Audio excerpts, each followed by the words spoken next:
Since we've learned two kinds of probabilities, it's important to take a moment here to compare those two probabilities, namely the classical and the empirical probability, and think about how those differences show up and why they matter to us. So let's imagine a probability experiment where we are going to toss a coin and then a six-sided die. So if that's the case, then how large is the sample space? Well, that's not too bad to figure. It's 2 times 6, which is 12. Because you have 2 options for the coin and 6 options for the die, that makes 12. Now we want to construct a sample space using a tree diagram. And often when you're doing when you're doing tree diagrams to create your sample space, you will simplify your life. So you don't want to write heads and tails all the time. So write H and T. So take a moment, try to do that. And there it is, more or less. Let me make all this part go away, but the rest of it's there. All right, so you can see the green is my first event. So I have the option of a head or a tail. And then once I have the head, I have 6 branches that can come off from that. 1, 2, 3, 4, 5, 6, because the die could roll 1, 2, 3, 4, 5, or 6. That gives me my sample space outcomes of H1, H2, H3, H4, H5, H6, and so on. And then I have T1, T2, and so on through T6. So there's my sample space listing over here on the right, and this tree diagram helped me build it. Lovely. So now, oops, I don't know why that black part occurred. Hold on one second. There, don't know why that was there. So now what is the probability of tossing H1? Heads and then a 1. Well, that's up here, and there's 1 outcome out of 12. So that would mean the probability is 1 out of 12, which is 0.083. Repeating.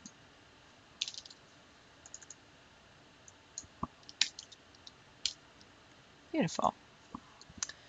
All right, then.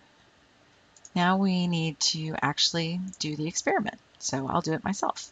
So I have a coin here on my table, and I'm going to toss it. And then I'm going to grab a die and roll it. And I'm actually going to grab an online die. Here, this is the D&D dice roller. I'm going to click roll, and I got a 3. So I rolled a 3, so I got H3 right here. So I'm going to highlight that one. All right, so there's my outcome. You circle whichever one you get when you roll it yourself, if you so desire. I'm going to make it gray so you guys can see it better. All right, so now how many trials of the experiment were in a class? So if we pretend that we had a class of people doing this, just pretend. So everybody in the room rolls this. Then let's say that there were 30 people in the room. Let's see. And let's pretend that just say 3 of them roll it. Toss it, I should say. All right, that could happen. So you have 30 students or 29 students and 1 me in a room, and 30 people toss, but only 3 of them get H1, which is this first one right here.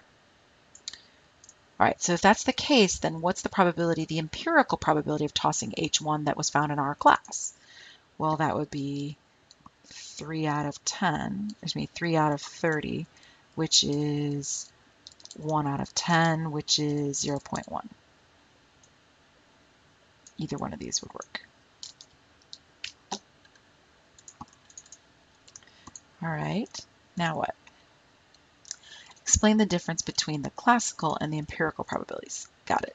So we said in the previous page that it was 1 out of 12, 0.083. But when we actually do it, we got 1 out of 10, 0.1. And I actually have done this with many classes. So what's the difference? Well, the classical is kind of like your hypothetical. It's 1 out of 12, 0.083. You assume that all 12 of the outcomes are equally likely.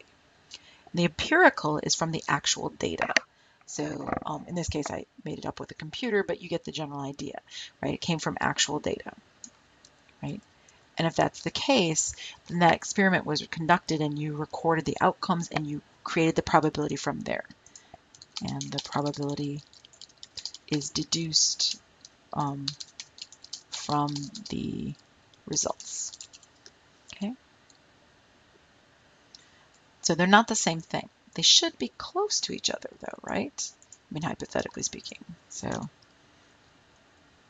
note the classical and empirical probabilities should be close to each other. Now, how close? Well, it kind of depends on how many times you do it, right? If you do 30 times, not that close. But if you do 300, much closer, which gets us to the next part. So I'm going to repeat this. So you do it again. This time I got tails. Then I'm going to go toss a die. Oops, I got a 3 again. So I got T3 right here. You do it yourself and record what you get, whatever. Now, how many times did we do this? Well, we did 30 again. Pretend we're still in that room full of 30 people. And then how many of them get it this time? Let's pretend 4 of them got it. Okay. Well, then what's the empirical rule of tossing H1 for this round of the experiment? Well, that would be 4 out of 30. Oops. 4 out of 30, which would be 0.13 repeating, the little repeating bar on its head. Oh, and if you wanted to reduce fraction just for the sake of it, 2 goes into 4 2 times, 2 goes into 30 15 times. So, not that I asked for a reduced fraction, but if you wanted one, there you've got it. All right, so you'll notice that this time our class got a different probability. So that means that empirical probabilities change. Time after time, you'll get different probabilities coming from them. So they're not going to be the same, nor would we really expect them to be, right? So that means that every time you do an experiment, it's going to be slightly different from each other. Oopsie. The probability in F was this. The probability, I actually don't know if those were the right letters. Probability in F, yep, probability in J. So they're not the same, nor would we expect them to be necessarily. They should be close to each other, right? They will be slightly different, but close. Oops, and that's what I just wrote there. It's like I planned it. So they should be relatively close to each other, but they will not be exactly the same. And they should always be close to the classical probability of 0.083. And both of these numbers are relatively close to 0.083. Not identical to it, but close. All right, so then how do those compare in the long run? So if you kept going, if you tossed and tossed and tossed again and again and again, what would happen? So let's imagine our 2 trials together in one. So we did 60 trials total. Can I have this backwards? 60 trials total, and we had 7 of them toss H1. That gives us a total fraction and decimal of 7 over 60, which would be 0.116 repeating. That.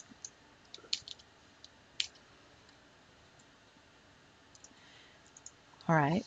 Then if the class repeated this trial or this experiment over and over and over and kept going, we didn't do it one time a 30 and another time a 30, but we did one time a 30 and another, and then another, and then another, and so on and so on and so on. And you kept tallying your results. What would you expect to have happen with this empirical probability? Well, I would expect it to get closer and closer to what we actually really expect it to be, which is 0.083, which is the classical probability. So the overall total probability, which is empirical, right? Empirical, would get closer and closer to the classical probability value of 1 out of 12, which would be 0.083 repeating. Right? Now, this leads us to the law of large numbers. What that's saying is that if you repeat a probability experiment over and over and over and over, if you play this hand of cards over and over, if you roll this die over and over, if you toss this coin over and over, then in the long run, your proportion of times that your given event occurs, i.e. the empirical probability, will approach its classical probability. That's what classical probability is. It's that hypothetical probability that we know is there as the foundation. And then the empirical probability is what we actually see in real life, because of course we don't expect it to be exactly the classical probability. We expect it to be close to the classical probability. And the more you do it, the larger, or excuse me, the closer it will be. There, and I wrote that up. In other words, the more we do the experiment of tossing the coin and the die, the closer our overall probability will be to that classical probability that we expect. Okay. Now, what does that mean for gambling? So if you've ever been to a casino, which, can be fun, but never go in with more than you can afford to lose, right? So what are the implications? So in casinos, there are no clocks and no windows because they want gamblers to stay as long as possible. Why? Well, because even if they're up for a little bit, right? So why? Even if the gamblers are up for a little bit, even if the gamblers, let me type this up 1 second. All right, this will do a better job of it. Casinos have no clocks and no windows. Casinos give out free drinks, alcoholic drinks at that, right? Both alcohol and otherwise.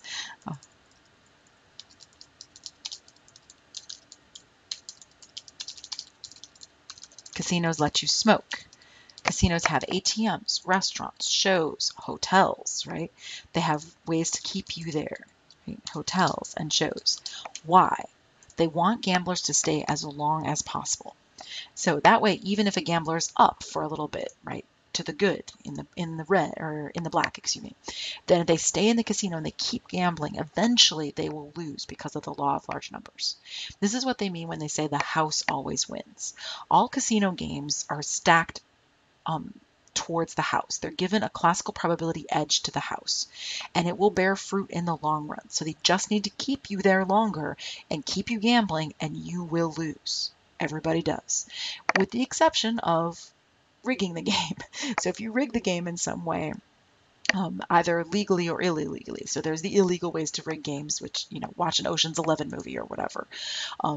Or there's the legal ways, but frowned upon ways. For example, if you're a really good player, if you're capable of counting cards, if you're capable of reading other people's tells, if you're playing poker, those kinds of things. So those would be legal ways, but the casino doesn't have to serve you. So if they can figure out you're counting cards and they don't like it, they can kick you out. For example, Ben Affleck is actually an extremely good blackjack player, and he was barred from a casino in Las Vegas because he can count cards and he's too good. And so they stopped him from playing because the house was going to lose too much money if he stayed. There are various movies about the illegal ways to rig the game in your favor. I will let you watch one of those for fun. You can pretend that it's for a class. The movie 21, not a very good movie, but it's talking about a real life situation where some MIT students figured out ways to break the house, essentially. And also the Ocean's 10, 11, or was it 11, 12, and 13 movies, they're fun. They're not very accurate necessarily in terms of the gambling, but they're fun.